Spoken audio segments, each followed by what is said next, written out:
Welcome to J shorts. ಈ ವಿಡಿಯೋದಲ್ಲಿ ನಾವು ಬ್ಲಡ್ ಡೊನೇಷನ್ ಕಾನ್ಸೆಪ್ಟ್ ಅಂದರೆ ಯಾವ ರಕ್ತದ ಗುಂಪಿನವರು ಯಾವೆಲ್ಲ ರಕ್ತದ ಗುಂಪಿನವರಿಗೆ ರಕ್ತವನ್ನು ದಾನ ಮಾಡ್ಬೋದು ಅನ್ನೋದಕ್ಕೆ ಒಂದು ಶಾರ್ಟ್ ಟ್ರಿಕ್ಕನ್ನು ಹೇಳ್ಕೊಡ್ತೇನೆ. ಈ ಟ್ರಿಕ್ಕನ್ನು ನೀವು ಅಭ್ಯಾಸ ಮಾಡಿದರೆ ನಿಮಗೆ ಯಾವ ಬ್ಲಡ್ ಗ್ರೂಪನ್ನು ಎಕ್ಸಾಮಲ್ಲಿ ಕೇಳಿದ್ರು ಕೂಡ ನೀವು ಆನ್ಸರ್ ಮಾಡ್ಬೋದಾಗಿರುತ್ತೆ.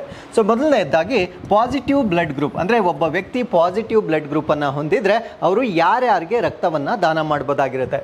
ಸೊ ಫಸ್ಟ್ ತನ್ನದೇ ಆದ ರಕ್ತದ ಗುಂಪಿನ ಪಾಸಿಟಿವ್ಗೆ ಮಾತ್ರ ನೀಡ್ಬೋದಾಗಿರುತ್ತೆ. ಫಾರ್ ಎಕ್ಸಾಂಪಲ್, ನನ್ನ ಬ್ಲಡ್ ಗ್ರೂಪ್ ಬಿ ಪಾಸಿಟಿವ್ ಆಗಿದ್ರೆ ನನ್ನದೇ ಆಗಿರ್ತಕ್ಕಂಥ ಬಿ ಪಾಸಿಟಿವ್ಗೆ ನಾನು ಬ್ಲಡ್ ಅನ್ನು ನೀಡಬಹುದಾಗಿರುತ್ತೆ. ಅಥವಾ ಯೂನಿವರ್ಸಲ್ ಅಕ್ಸೆಪ್ಟರ್ ಅಥವಾ ಸಾರ್ವತ್ರಿಕ ಸ್ವೀಕಾರಿಯನ್ನ ನಾವು ಎ ಬಿ ಬ್ಲಡ್ ಗ್ರೂಪ್ ಅಂತ ಕರಿತೇವೆ.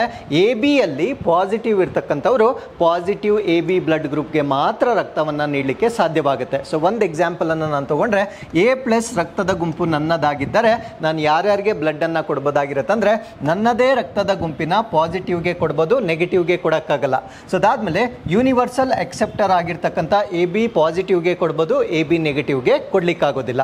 ಸೊ ಇದು ಪಾಸಿಟಿವ್ ರಕ್ತದ ಗುಂಪಿಗೆ ಸಂಬಂಧಪಟ್ಟಂತೆ. ಹಾಗೆ ಸೊ ನೆಗೆಟಿವ್ ರಕ್ತದ ಗುಂಪನ್ನು ಹೊಂದಿರತಕ್ಕಂಥವರು ಕರೆಸ್ಪಾಂಡಿಂಗ್ ರಕ್ತದ ಗುಂಪಿನ ಪಾಸಿಟಿವ್ ಮತ್ತು ನೆಗೆಟಿವ್ ಎರಡಕ್ಕೂ ಕೊಡ್ಬೋದು. ಫಾರ್ ಎಕ್ಸಾಂಪಲ್, ನನ್ನ ರಕ್ತದ ಗುಂಪು ಬಿ ನೆಗೆಟಿವ್ ಆಗಿದ್ರೆ ನಾನು ಬಿ ನೆಗೆಟಿವ್ಗೂ ದಾನ ಮಾಡ್ಬೋದಾಗಿರುತ್ತೆ ಮತ್ತು ಬಿ ಪಾಸಿಟಿವ್ಗೂ ದಾನ ಮಾಡ್ಬೋದಾಗಿರುತ್ತೆ. ಸೊ ಅದಾದಮೇಲೆ ಯೂನಿವರ್ಸಲ್ ಅಕ್ಸೆಪ್ಟರ್ ಅಥವಾ ಸಾರ್ವತ್ರಿಕ ಸ್ವೀಕಾರಿಯಾಗಿರ್ತಕ್ಕಂಥ ಪಾಸಿಟಿವ್ ಮತ್ತು ನೆಗೆಟಿವ್ ಎರಡಕ್ಕೂ ಅವರು ದಾನ ಮಾಡ್ಬೋದಾಗಿರುತ್ತೆ. ಸೊ ಎಕ್ಸಾಂಪಲ್ ಅನ್ನು ತಗೊಂಡ್ರೆ, ಎ ನೆಗೆಟಿವ್ ಅವರು ಎ ಪಾಸಿಟಿವ್ಗೂ ದಾನ ಮಾಡ್ಬೋದು ಮತ್ತೆ ಎ ನೆಗೆಟಿವ್ಗೂ ದಾನ ಮಾಡ್ಬೋದಾಗಿರುತ್ತೆ. ಅದು ತನ್ನದೇ ಆಗಿರ್ತಕ್ಕಂಥ ರಕ್ತದ ಗುಂಪುಗಳಾಗಿರ್ತವೆ. ಅದ್ರ ಜೊತೆಗೆ ಯೂನಿವರ್ಸಲ್ ಅಕ್ಸೆಪ್ಟರ್ ಆಗಿರ್ತಕ್ಕಂಥ ಎ ಪಾಸಿಟಿವ್ ಮತ್ತೆ ಎ ನೆಗೆಟಿವ್, ಎ ಬಿ ನೆಗೆಟಿವ್ಗೂ ಮತ್ತೆ ಎ ಬಿ ಪಾಸಿಟಿವ್ಗೂ ಅವರು ಡೊನೇಟ್ ಮಾಡ್ಬೋದಾಗಿರುತ್ತೆ.